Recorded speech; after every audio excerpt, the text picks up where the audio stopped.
នៅចាំទេមនុស្សម្នាក់នេះរឿងរ៉ាវច្រើនណាស់ធ្លាប់សាងរួមគ្នាខ្ញុំចាំថាពាក្យចុងក្រោយគឺពាក្យលាហើយយើងក៏បែកគ្នាត្រឹមនោះ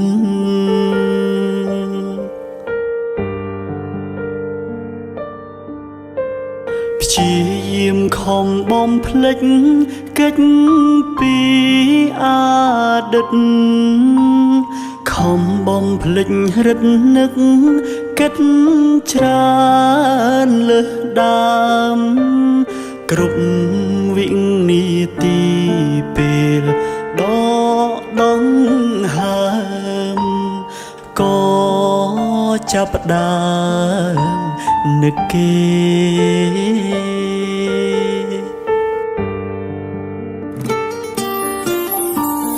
បើ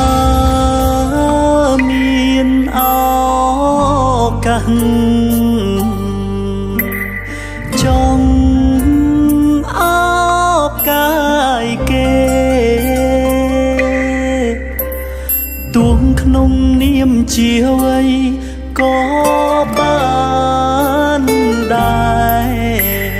សុំពេលក្បែរត្រឹមមួយនាទី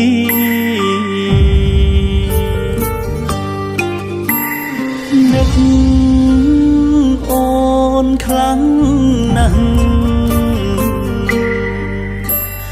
ដឹងទេពុំនេះយប់ជ្រៅសន្សាមធ្លាក់ទឹកភ្នែកសោកានឹកពុំងាធ្លាប់ថ្នាក់ថ្នមបី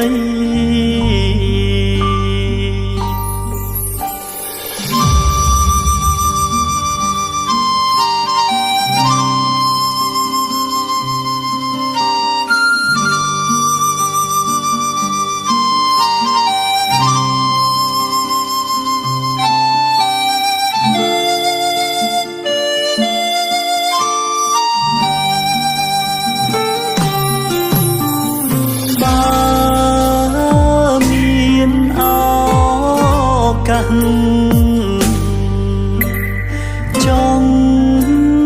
អបកាយគេ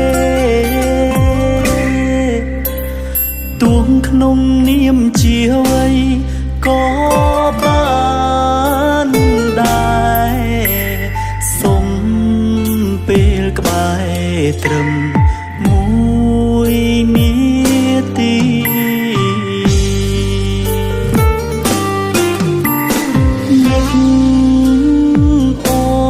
ខ្លាំង